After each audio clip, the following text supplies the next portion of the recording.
जय श्री राम दोस्तों, Shri Ram institute of competition के यूट्यूब चैनल में आपका स्वागत है। ये मेरी पहली वीडियो है बच्चों। आप लोगों से रिक्वेस्ट है कि अपने सभी फ्रेंड्स को इस वीडियो को शेयर करवाएं, लाइक करवाएं, सब्सक्राइब करवाएं और मेरे साथ मेरे यूट्यूब चैनल पर बने रहें। निश्चित रूप से आपको फायदा होगा। तो हम बात करते हैं अपने मध्यकाल की शुरुआत होती है मोहम्मद बिन कासिम के द्वारा भारत पर आक्रमण से। मोहम्मद बिन कासिम भारत के ऊपर आक्रमण करने वाला पहला आक्रमणकारी था अरब देशों का। ठीक है ना बच्चों? तो हम उससे भी थोड़ा सा आगे से बात करते हैं। हम बात करते हैं भारत में तुर्क राज्यों की या तुर्क साम्राज्य की स्थापना से। हेरात और गजनी के बीच में एक छोटा सा पहाड़ी प्रदेश था गौर।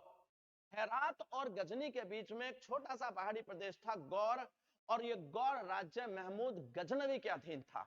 किसके अधीन था? गौर राज्य किसके अधीन था? महमूद गजनवी के अधीन था बच्चों। गौर राज्य महमूद गजनवी के अधीन था। ठीक है। अब हुआ क्या कि 1173 में मोहम्मद गौरी गौर प्रदेश का शासक बना। 1173 में मोहम्मद गौरी गौर प्रदेश का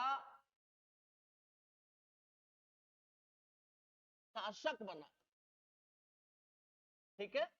1173 में मोहम्मद गौरी गौर प्रदेश का शासक बना। अब मोहम्मद गौरी का जो पूरा नाम था वो था शहाबुद्दीन मोहम्मद गौरी। इसका नाम था शहाबुद्दीन मोहम्मद गौरी। ठीक है बच्चों। और इसको एक और नाम से जाना जाता है, वो नाम था मुइजुद्दीन मोहम्मद बिन साम। इसका दूसरा नाम था मुइजुद्दीन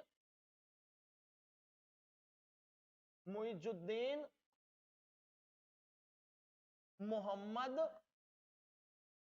बिन साम। कई सारे सिक्के भारत में ऐसे मिलेंगे जिनके ऊपर मोहम्मद बिन साम अंकित होगा, जो कि मोहम्मद गौरी को बताएंगे। तो भारत पर मोहम्मद गौरी ने जो पहला आक्रमण किया, भारत पर मोहम्मद गौरी ने जो पहला आक्रमण किया, वो सबसे पहली बार आक्रमण किया 1175 में। मोहम्मद गौरी ने भारत पे सबसे पहला आक्रमण 1175 में किया, और उसका यह आक्रमण मुल्तान और सिंध पर हुआ। ठीक है ना बच्चों? तो मोहम्मद गौरी का भारत के ऊपर जो पहला आक्रमण होगा वो कब होगा? मुल्तान पे और सिंध पे। मोहम्मद गौरी का भारत में जो सबसे पहला आक्रमण होगा वो कहां होगा? मुल्तान में और सिंध में। ठीक है ना बच्चों? इसके बाद मोहम्मद गौरी भारत के ऊपर दूसरा आक्रमण करेगा। पहला आक्रमण किया मोहम्मद गौरी ने मुल्तान में और सिंध में, और इसके बाद जो भारत पर दूसरा आक्रमण मोहम्मद गौरी करेगा वो करेगा कब? 1178 में। 1178 में। ये 1175 का है मुल्तान और सिंध का। अगर कभी तुमसे ये पूछा जाए कि भाई, अगर तुमसे कभी पूछा जाए मोहम्मद गौरी ने भारत पर पहला आक्रमण कब किया? 1175 में किया। और दूसरा आक्रमण कब किया? 1178 में किया। और जो 1178 वाला आक्रमण है वो कहां हुआ मेरे दोस्तों? पाटन में हुआ। और कहां पड़ता है पाटन? गुजरात में। पाटन में हुआ, गुजरात में। ठीक है ना बच्चों? मोहम्मद गौरी का जो दूसरा आक्रमण था वो गुजरात के पाटन में हुआ। ठीक। अब मोहम्मद गौरी किससे भिड़ा? भीम सेकंड से भिड़ा। किससे युद्ध हुआ इसका? भीम सेकंड से हुआ। और बच्चों, हमारे भारतीय व्यक्ति भीम सेकंड ने मोहम्मद गौरी को बुरी तरह से मार मार के फिट कर दिया। क्या कर दिया? फिट कर दिया। यानी इस आक्रमण में हमारा जो भीम सेकंड है वो विजय हुआ और मोहम्मद गौरी हारा। मोहम्मद गौरी हार गया। तो अभी तक हमने क्या सुना? हमने सुना मोहम्मद गौरी 1173 में गौर प्रदेश का शासक बनता है। इसका असली नाम था शहाबुद्दीन मोहम्मद गौरी। इसका दूसरा नाम था मोहम्मद बिन साम, मुइजुद्दीन मोहम्मद बिन साम। भारत पर मोहम्मद गौरी पहला आक्रमण करता है 1175 में। कहां करता है? मुल्तान पे और सिंध पे। और फिर दूसरा आक्रमण कब करता है? 1178 में करता है। कहां करता है? पाटन में, गुजरात में। और फिर यहां पर कौन हराता है इसको? भीम सेकंड इसको हरा देता है और मोहम्मद गौरी बुरी तरह से शिकस्त खाता है। ठीक है। इसके बाद जो बात आती है, ये देखिए इधर, भीम सेकंड, मूलराज सेकंड, कन्नौज में इसी समय गहड़वाल वंश के राजा जयचंद शासन कर रहे हैं। दिल्ली के अंदर इस समय पृथ्वीराज चौहान शासन कर रहे हैं, ठीक है ना बच्चों। और ये आपका गौर प्रदेश, ये आपका गौर प्रदेश, ठीक है ना बच्चों। तो मोहम्मद गौरी का भारत पर आक्रमण। अब हम इससे आगे की बात करते हैं। मोहम्मद गौरी ने भारत पर पहली बार आक्रमण 1175 में किया, ठीक है ना बच्चों। अब इसके बाद बात आती है भारतीय इतिहास को बदलने वाली 1191 की। बच्चों, तराई का पहला युद्ध 1191 में मोहम्मद गौरी और पृथ्वीराज चौहान के बीच में होता है। 1191 पानी तराई का पहला युद्ध होता है, ठीक है। 1191 में तराई का पहला युद्ध होता है और मोहम्मद गौरी को पृथ्वीराज चौहान शिकस्त देते हैं, हरा देते हैं, ठीक है ना बच्चों। उसके बाद तराई का दूसरा युद्ध, उसके बाद तराई का दूसरा युद्ध होता है 1192 के पहले युद्ध में मोहम्मद गौरी और पृथ्वीराज चौहान के बीच युद्ध हुआ। मोहम्मद गौरी को पृथ्वीराज चौहान ने हरा दिया। तुरंत अगले ही साल इसका तराई का दूसरा युद्ध होता है, 1192 में होता है। और 1192 के युद्ध में मोहम्मद गौरी जीत जाता है, पृथ्वीराज चौहान हार जाते हैं, ठीक है। ये देखिए इधर पृथ्वीराज चौहान हार जाते हैं। इस बारे में कथा भी प्रचलित है। कथा यह है कि मोहम्मद गौरी ने पृथ्वीराज चौहान को बंदी बना लिया और साथ में उनके राजकवि चंद बरदाई को भी बंदी बना लिया। मैं आपको बता दूं, मोहम्मद गौरी और पृथ्वीराज चौहान के बारे में, स्पेशली पृथ्वीराज चौहान के बारे में जो ज्ञान प्राप्त होता है, जो घटनाएं प्राप्त होती हैं, वो मिलती हैं पृथ्वीराज रासो नामक पुस्तक में। और पृथ्वीराज रासो नामक पुस्तक के रचयिता हैं चंद बरदाई, जो कि पृथ्वीराज चौहान के कवि थे। चंद बरदाई पृथ्वीराज चौहान के कवि थे। पेपर में सबसे ज्यादा पूछे जाने वाला प्रश्न है कि बताइए पृथ्वीराज चौहान के राजकवि कौन थे? चंद बरदाई। चंद बरदाई क्यों फेमस है? क्योंकि चंद बरदाई ने लिखी पृथ्वीराज रासो। क्या लिखी? पृथ्वीराज रासो नामक पुस्तक के लेखक कौन? चंद बरदाई, जो कौन थे? राजकवि थे। किसके थे भैया? ये थे पृथ्वीराज चौहान के, पृथ्वीराज चौहान के राजकवि थे। तो बच्चों, यहां तक बात आती है 1192 के तराई के युद्ध में। और तराई के युद्ध में हमारा जो पृथ्वीराज चौहान है वो हार गए। ये कहा जाता है कि पृथ्वीराज चौहान को बंदी बना लिया गया और बंदी बनाने के बाद मोहम्मद गौरी ने उनकी आंखें फोड़ दी। मोहम्मद गौरी ने उनकी आंखें फोड़ दी। पृथ्वीराज चौहान और चंद बरदाई दोनों बंदी बने हुए हैं, दोनों को यातनाएं दी जा रही हैं। मोहम्मद गौरी के पास चंद बरदाई ये खबर भिजवाते हैं कि हमारा राजा इतना टैलेंटेड है, हमारा राजा इतना योग्य है कि अंधा होने के बावजूद भी अगर 7 मटकियां एक सीध में बांध दोगे तो एक तीर से हमारा राजा उन 7 मटकियों को फोड़ देगा। मोहम्मद गौरी कहता है ऐसा कैसे पॉसिबल है, ऐसा कैसे संभव है? मैं इस कला को देखना चाहता हूं, बुलाओ अपने राजा को। परंतु उस राजा को पता कैसे चलेगा कि मटकियां कहां हैं? क्योंकि वो तो अंधा हो चुका है, उसको मैंने अंधा कर दिया है। चंद बरदाई कहते हैं ये कार्य मुझ पर छोड़ दो, मैं उन्हें शब्दों के माध्यम से दिशा ज्ञान करा दूंगा और वो अपने अपने तीर से 7 मटकियों को फोड़ देंगे।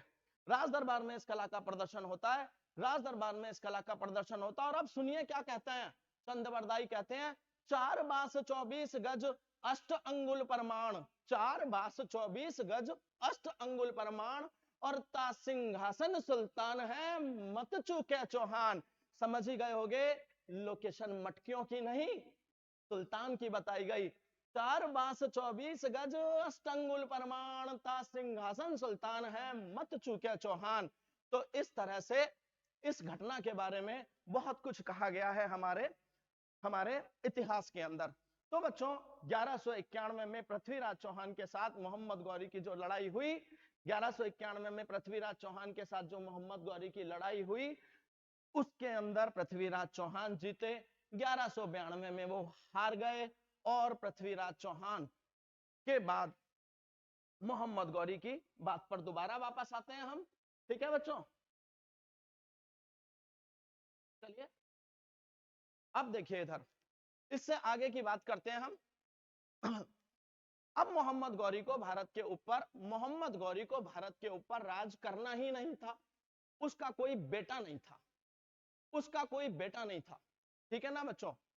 इसके बाद एक बात और होती है कि 1194 में जयचंद, जिसे पृथ्वीराज चौहान का 1194 में जयचंद जिसे पृथ्वीराज चौहान का ससुर माना जाता है, क्योंकि पृथ्वीराज चौहान की पत्नी का नाम था संयोगिता, और वो संयोगिता जयचंद की बेटी थी। पृथ्वीराज चौहान की पत्नी का नाम संयोगिता और वो संयोगिता जयचंद की बेटी थी। जयचंद ने इस मामले में बिल्कुल भी पृथ्वीराज चौहान का साथ नहीं दिया, क्योंकि पृथ्वीराज चौहान संयोगिता को स्वयंवर से उठा कर लाए थे। और एक भारतीय बाप के लिए यह बड़े कष्टकारी स्थिति थी कि उसकी बेटी को भरे स्वयंवर से उठा लिया गया। ठीक, तो 1194 में जयचंद को मोहम्मद गौरी फिर हराता है, और उसके बाद इस युद्ध का नाम होता है चंदावर का युद्ध। चंदावर का युद्ध मोहम्मद गौरी और जयचंद के बीच में 1194 में हुआ। अब इसके बाद ये भारत में अपने प्रदेशों को अपने गुलाम कुतुबुद्दीन ऐबक को सौंपकर वापस गजनी चला जाता है। इसका कोई पुत्र नहीं था इसलिए। ठीक है, एक बात और मैं आपको बता दूं, यहीं पर जब 1194 में कुतुबुद्दीन ऐबक अजमेर को जीतता है, जब कुतुबुद्दीन ऐबक अजमेर, 1194 की बात कर रहा हूं, कुतुबुद्दीन ऐबक ने जब अजमेर को विजित किया, तो उसके साथ ही साथ उसने जैन मंदिर और संस्कृत विद्यालयों को नष्ट भ्रष्ट कर दिया, और उनकी जगह पर दिल्ली में कुव्वत उल इस्लाम मस्जिद का निर्माण कराया, और 2.5 दिन का झोपड़ा अजमेर में बनाया। मस्जिद है ये, 2.5 दिन का झोपड़ा नामक मस्जिद अजमेर में बनाई गई। मोहम्मद गौरी 1205 में फिर भारत वापस आता है। 1205 में कब आएगा मोहम्मद गौरी दोबारा से भारत? 1205 में मोहम्मद गौरी दोबारा से भारत आता है। ठीक है, 1205 में मोहम्मद गौरी दोबारा से भारत आता है, और इस बार वो खोखरों को बुरी तरह से हराता है और बेरहमी से उनका कत्ल करता है। खोखरों को, किसको हराएगा 1205 में आकर? खोखरों को हराएगा और उनका बुरी तरह से कत्ल करेगा। ठीक है ना। इसके बाद खोखरों पर विजय के बाद मोहम्मद गौरी गजनी लौट जाता है। तो 15 मार्च 1206 में उसकी हत्या हो जाती है। 15 मार्च 1206 में उसकी हत्या हो जाती है, जब वो गजनी लौट जाता है। ठीक है ना बच्चों, यहां तक की कहानी तुम लोगों को हल्का सा एक बार दोबारा से बताता हूं। बात ये हुई 1191 में तराई का पहला युद्ध पृथ्वीराज चौहान जी जीते। 1192 में तराई का दूसरा युद्ध मोहम्मद गौरी जीता। मोहम्मद गौरी ने पृथ्वीराज चौहान और चंद को बंदी बना लिया। चंद ने पृथ्वीराज रासो लिखी थी। 1194 में एक और युद्ध होता है, मोहम्मद गौरी और जयचंद के बीच होता है। जयचंद के बीच होता है। इस युद्ध का नाम रखा जाता है चंदावर का युद्ध। जयचंद को भारतीय इतिहास में गद्दार की संज्ञा दी जाती है। जयचंद को भारतीय इतिहास में गद्दार की संज्ञा दी जाती है। हिंदी में तो एक मुहावरा भी होता है, भारत में जयचंदों की कमी नहीं है, मतलब भारत में गद्दारों की कमी नहीं है। तो इसके बाद भैया 15 मार्च 1206 को हो गई मोहम्मद गौरी की मृत्यु। अब हुआ क्या, 1208 ईस्वी में मोहम्मद गौरी का जो भतीजा था गयासुद्दीन महमूद, इसने कुतुबुद्दीन ऐबक को दास मुक्ति पत्र देकर सुल्तान की उपाधि दे दी। इसने कुतुबुद्दीन ऐबक को दास मुक्ति पत्र की उपाधि दे दिया और इसको सुल्तान की उपाधि दे दी। ठीक है, तो बच्चों यहां से शुरू होता है गुलाम वंश। ठीक, कुतुबुद्दीन ऐबक को भारत में तुर्क राज्य का संस्थापक माना जाता है। लेकिन बच्चे, कुतुबुद्दीन ऐबक ने कभी सुल्तान की उपाधि धारण ही नहीं करी, गुलाम था, मोहम्मद गौरी का गुलाम था, उसने कभी सुल्तान की उपाधि धारण नहीं करी। उसने तो केवल मलिक की और सिपह सलार की उपाधि धारण करी। तो बहुत इंपॉर्टेंट क्वेश्चन ये आता है, इसको कभी वास्तविक संस्थापक का दर्जा भी नहीं देंगे। अभी मैं बताऊंगा आपको आगे चलकर कि भारत का वास्तविक संस्थापक, भारत में गुलाम वंश का जो वास्तविक संस्थापक है वो कौन बनेगा, ठीक है ना बच्चों। तो कुतुबुद्दीन ऐबक ने भारत में तुर्की राज्य की जो स्थापना करी, लेकिन उसने कभी भी सुल्तान की उपाधि धारण नहीं करी दोस्तों, उसने केवल मलिक और सिपह सलार की पदवियों से वो संतुष्ट हो गया।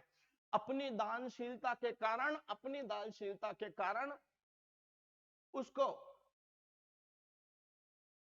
ठीक है, ये हमने बताया था, अजमेर पर विजय के बाद कुतुबुद्दीन ऐबक ने संस्कृत विश्वविद्यालय को तोड़कर 2.5 दिन का झोपड़ा बनाया, इस बारे में हम बात कर चुके हैं अभी अभी, ठीक है ना बच्चों। इस बारे में हमने भी बात कर ली। मोहम्मद गौरी फिर से 1205 ईस्वी में भारत लौट कर आया, ठीक है ना, मैंने आप लोगों को बता दिया। खोखरों पर विजय के बाद गजनी लौटते समय 15 मार्च 1206 को मोहम्मद गौरी की हत्या कर दी गई। ठीक, अब गुलाम वंश के बारे में हम बात करते हैं। तो हाँ, हम क्या कह रहे थे, हम ये कह रहे थे कि कुतुबुद्दीन ऐबक को भारत में तुर्की राज्य का संस्थापक माना जाता है। कुतुबुद्दीन ऐबक ने कभी भी सुल्तान की उपाधि धारण नहीं करी, वो तो बेचारा केवल मलिक और सिपह सलार की उपाधियों से ही संतुष्ट रहा। इस वंश का पहला शासक कौन, गुलाम वंश का कुतुबुद्दीन ऐबक। किसका गुलाम था, मोहम्मद गौरी का गुलाम था, ठीक है बच्चों। चलिए अब हम बात करते हैं गुलाम वंश के शासकों के बारे में। मुख्य रूप से गुलाम वंश के 11 शासक माने जाते हैं, मुख्य रूप से गुलाम वंश के 11 शासक माने जाते हैं। कुतुबुद्दीन ऐबक, जिसका कार्यकाल था 1206 से 1210, बात करेंगे अभी इस बारे में। उसके बाद आराम शाह आते हैं, आराम शाह के बाद इल्तुतमिश आता है, रुकनुद्दीन, बहराम शाह, 1 2 3 4 5 6 7 8 9 10, और फिर कैकुकाबाद के बाद आएगा शमसुद्दीन तैमूर्स, ठीक है ना, तैमूर्स, बहुत अल्प समय के लिए रहेंगे ये। चलिए 1 2 3 4 5 6 7 8 9 10 11, कुतुबुद्दीन ऐबक के बाद आराम शाह, फिर इल्तुतमिश, रुकनुद्दीन, रजिया सुल्ताना, भारत की पहली महिला शासिका, बहराम शाह, मसूद शाह, नसरुद्दीन महमूद, गयासुद्दीन बलबन, कैकुकाबाद और शमसुद्दीन कैमूर्स। तो बच्चों अब हम बात करते हैं सबसे पहले गुलाम वंश के संस्थापक कुतुबुद्दीन ऐबक के बारे में। कुतुबुद्दीन ऐबक के बारे में, कुतुब मीनार की नींव इन्होंने डाली, नींव इन्होंने डाली, कुतुब मीनार की नींव किसने डाली, कुतुबुद्दीन ऐबक ने। अब हम इससे आगे की बात करते हैं। चलिए, इनको लाख बख्श कहा जाता था, इनको लाख बख्श कहा जाता था क्योंकि ये लाखों रुपए दान दे देते थे, लाखों रुपए दान देने के कारण इनको लाख बख्श कहा जाता था।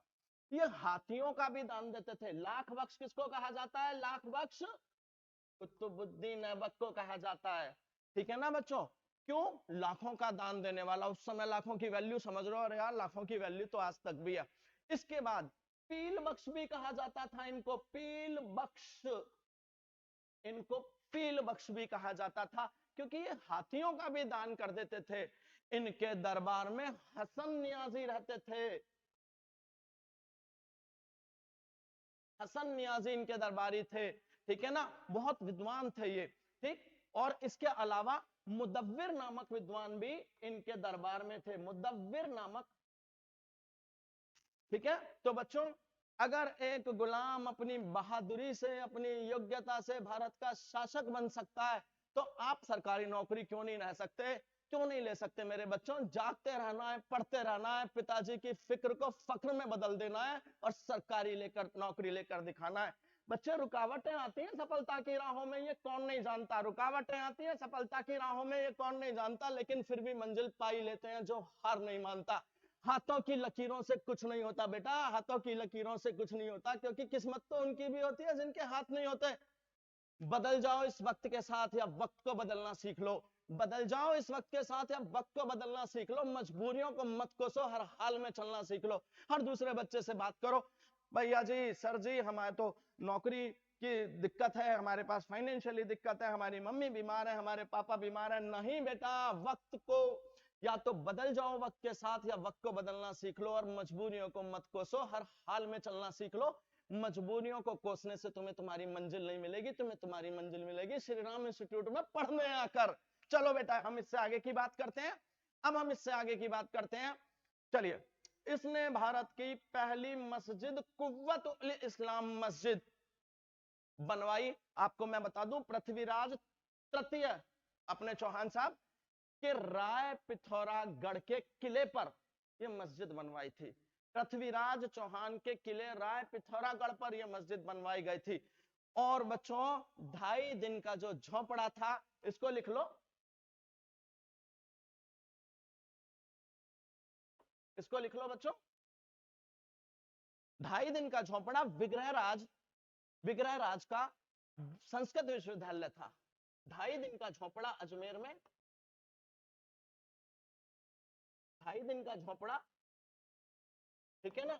ये क्या था? ये संस्कृत विश्वविद्यालय था। क्या था?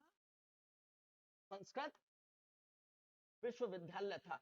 ठीक है बेटा, मेरी वीडियो में जो भी दिक्कत परेशानी आए प्लीज मुझे बताना, अवगत कराना। ये मेरी पहली YouTube की वीडियो है, अपनी कमियों को दूर करेंगे और आगे बढ़ेंगे। पृथ्वीराज चौहान ने राय पिथौरागढ़ जो बनवाया था, उसको तुड़वाकर इसने भारत की पहली मस्जिद बनवाई। नाम था कुव्वत उल इस्लाम मस्जिद, कुव्वत उल इस्लाम मस्जिद। ठीक है ना बच्चों। तो अब हम इससे आगे की बात करते हैं। कुतुबुद्दीन ऐबक के बारे में हम पढ़ ही रहे हैं, जान ही रहे हैं। तो बच्चों सबसे पहले कुतुबुद्दीन ऐबक ने 1206 में गुलाम वंश की स्थापना करी। कब करी भैया? 1206 में। थोड़े से नोट्स भी बना लेते हैं। 1206 में गुलाम वंश की स्थापना किसके द्वारा भैया? कुतुबुद्दीन ऐबक के द्वारा। ठीक है ना बच्चों। सिंहासन पर बैठते ही इसको बहुत सारे शासकों के विद्रोह का, बहुत सारे लोगों के विद्रोह का सामना करना पड़ा।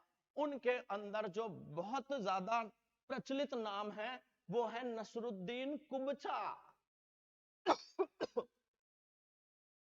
नसरुद्दीन कुबचा, इनको बड़े विरोध का सामना करना पड़ा। किस किस का?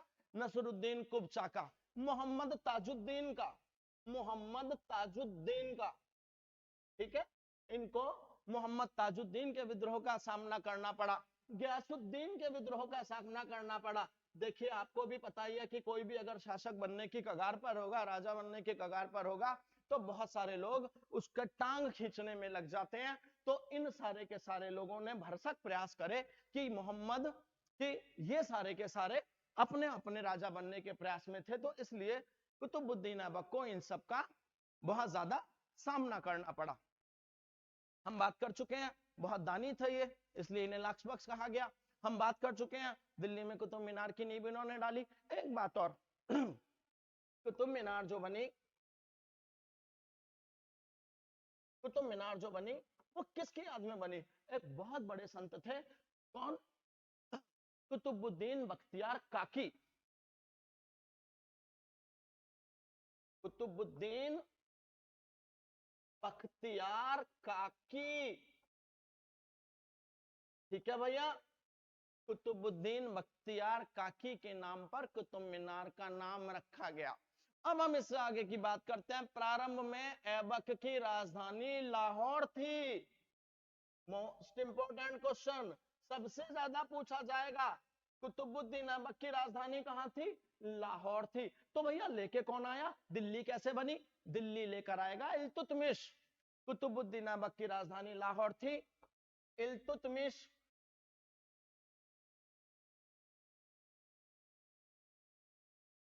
इल्तुतमिश इसको दिल्ली लाएगा। इल्तुतमिश इस राजधानी को दिल्ली लेकर आएगा। कुतुबुद्दीन ऐबक की प्रारंभिक राजधानी कौन सी? लाहौर थी। बाद में इल्तुतमिश इसको अपनी राजधानी को दिल्ली लेकर आएगा। ठीक है ना बच्चों। कुतुबुद्दीन ने को मोहम्मद गौरी ने मलिक की उपाधि दी थी। कुतुबुद्दीन को मोहम्मद गौरी ने किसकी उपाधि दी थी? किसकी उपाधि दी थी? मलिक की उपाधि थी।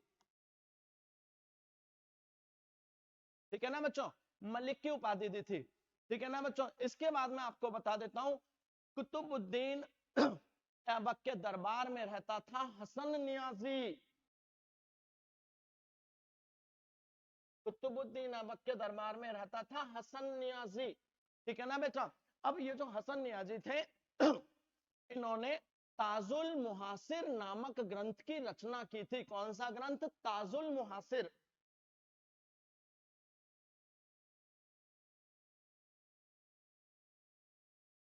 हसन नियाजी कुतुबुद्दीन ऐबक के दरबारी थे और इन्होंने ताजुल मुहासिर नामक ग्रंथ की रचना की थी। अब बच्चों, इसका जो सिपह सलार था, इसका जो सिपह सलार था यानी सेनापति था, वो था बख्तियार खिलजी। कौन? बख्तियार खिलजी। क्या किया इस दुष्ट ने? क्या किया इस दुष्ट ने? इस दुष्ट ने भारत की प्राचीन नालंदा विश्वविद्यालय को तोड़वा दिया, ध्वस्त कर दिया इसने। जो इसका सेनापति था बख्तियार खिलजी, उसने इसको तोड़वा दिया, हमारे प्राचीन भारत की ऐतिहासिक धरोहर नालंदा विश्वविद्यालय को। 1210 में क्या होता है? अब 1210 में कुतुबुद्दीन ऐबक भाई साहब चौगान खेलते हैं। चौगान यानी आज की तारीख का पोलो मान लो, घोड़े पे बैठकर बॉल से खेलना, हॉकी से खेलना। तो चौगान खेलते खेलते कुतुबुद्दीन ऐबक का बैलेंस बिगड़ता है और घोड़े इससे खेल जाते हैं। समझ ही जाओ, अंत, मृत्यु। कुतुबुद्दीन ऐबक की मृत्यु 1210 में हुई। कैसे हुई? चौगान यानी पोलो खेलते खेलते घोड़े से गिरकर इसकी मृत्यु हुई। कुतुबुद्दीन ऐबक को कहां दफनाया जाता है? कुतुबुद्दीन ऐबक को दफनाया जाता है दोस्तों लाहौर नामक स्थान पर। कुतुबुद्दीन ऐबक को दफनाया जाता है लाहौर नामक स्थान पर। अब बताइए, यहां तक की बातें आपको मैं क्लियर करा पाया या नहीं करा पाया? ठीक है, तो कुतुबुद्दीन ऐबक को लाहौर नामक स्थान पर दफनाया जाता है। इसका राज्याभिषेक 25 जून 1206 को लाहौर में हुआ था। तुर्की राज्य का संस्थापक है तुर्की राज्य का संस्थापक है। ठीक है बच्चों, इसके बाद आप देखिए इधर, कुतुबुद्दीन ऐबक की राजधानी लाहौर थी, बाद में इल्तुतमिश इसे दिल्ली लेकर आया। ये बातें हम कर चुके हैं इस बारे में। ये देखिए इधर कितनी सभ्यता का प्रतीक था नालंदा विश्वविद्यालय। कुतुबुद्दीन ऐबक के सेनापति बख्तियार खिलजी ने इस विश्वविद्यालय को नष्ट करा दिया। 1210 में चौगान खेलते समय कुतुबुद्दीन ऐबक की घोड़े से गिरकर मृत्यु हो गई। ठीक है ना बच्चों, घोड़े से गिरकर इसकी मृत्यु हो गई कुतुबुद्दीन ऐबक की। अब हम इससे थोड़ा सा आगे चलते हैं। अब हम थोड़ा सा आगे चलते हैं। कुतुबुद्दीन ऐबक के बाद एक शासक हम आज और करेंगे। ये मेरी पहली वीडियो है, मैं आज केवल 2 शासकों को कवर करूंगा, कुतुबुद्दीन ऐबक और आराम शाह। मेरी अगली वीडियो 1 या 2 दिन में ही आ जाएगी और मैं आपसे सपोर्ट चाहता हूं इस मामले में। यकीन मानिए अगर आप मुझे लाइक, सब्सक्राइब, शेयर देंगे और अच्छे से मेरे वीडियो को देखेंगे, आपको कहीं दिक्कत नहीं आने दूंगा जीके में। जीके किसी भी कॉम्पिटिटिव एग्जाम के लिए सबसे महत्वपूर्ण अवयव है। बिना जीके के आप कुछ एग्जाम्स तो भूलकर पास कर ही नहीं सकते, स्पेशली दिल्ली पुलिस कांस्टेबल, जिसके अंदर सबसे ज्यादा वेटेज जीके का ही होता है। तो बच्चों, अब हम बात करते हैं आराम शाह की। 1210 में मिस्टर आराम शाह दिल्ली के शासक बनते हैं। कुतुबुद्दीन ऐबक की अकस्मात मृत्यु के कारण आराम शाह को बनाया गया। अब हुआ क्या, उसके जो उत्तराधिकारी हैं तुर्की सरदार, उन्होंने आराम शाह को 1210 में दिल्ली का सुल्तान कर दिया घोषित। लेकिन ये एक अक्षम व्यक्ति है, अयोग्य व्यक्ति है, अक्षम व्यक्ति है, अयोग्य व्यक्ति है। आराम शाह एक अक्षम और अयोग्य व्यक्ति है। ठीक है ना, इसका तुर्क सरदारों ने विरोध करना शुरू कर दिया। इसका तुर्क सरदारों ने विरोध करना शुरू किया। तुर्क सरदारों ने इसका विरोध करना शुरू कर दिया। ठीक है ना, अब उन्होंने क्या किया, बदायूं के गवर्नर इल्तुतमिश को दिल्ली आने का निमंत्रण भेजा। यानी अब बात कहां आती है, जिस समय ये है उस समय इल्तुतमिश क्या कर रहा है, इल्तुतमिश क्या कर रहा है, उस समय बदायूं का गवर्नर है। इस समय इल्तुतमिश जो अब अगला राजा बनने जा रहा है, जो अब अगला राजा बनने जा रहा है वो क्या है, बदायूं का गवर्नर इल्तुतमिश।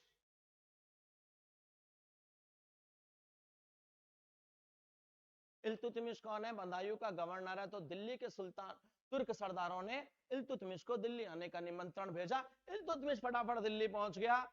ठीक है ना, आराम शाह को भी पता चल गया। आराम शाह को भी पता चल गया कि वो दिल्ली से यहाँ दिल्ली तक आ पहुंचा है, लेकिन इल्तुतमिश ने उसे पराजित करके उसकी हत्या कर दी और वो खुद सुल्तान बन गया। तो बच्चों मैं आज यहीं तक रखूंगा, मैं आपको 2 या 3 वीडियो में पूरा गुलाम वंश खत्म करा दूंगा, हो सकता है मैं अगली वीडियो वही खत्म करा दूं, ठीक है ना बच्चों। लेकिन मैं आपसे, ये मेरी पहली वीडियो है, तो मैं आपसे सपोर्ट और आपसे अपने लिए फीडबैक जरूर चाहूंगा। कुछ कमियां रही होंगी, कुछ परेशानियां रही होंगी, फीडबैक अवश्य चाहिए मुझे आप लोगों का। तो बच्चों जाते जाते बस इतनी बात करूंगा, ना थकान होनी चाहिए ना हार होनी चाहिए, ना थकान होनी चाहिए ना हार होनी चाहिए। जीत के लिए निकले हो दोस्तों, जीत होनी चाहिए, जीत के लिए निकले हो, जीत होनी चाहिए। इतनी शिद्दत से मेहनत करो, इतनी शिद्दत से मेहनत करो कि उस हार को भी शर्म आनी चाहिए, उस हार को भी शर्म आनी चाहिए। तो आज के लिए इतना ही काफी है। जय श्री राम, जय हिंद, जय श्री राम बच्चों। जल्दी ही मिलते हैं दूसरी वीडियो में गुलाम वंश के अगले शासकों को लेकर। जय श्री राम।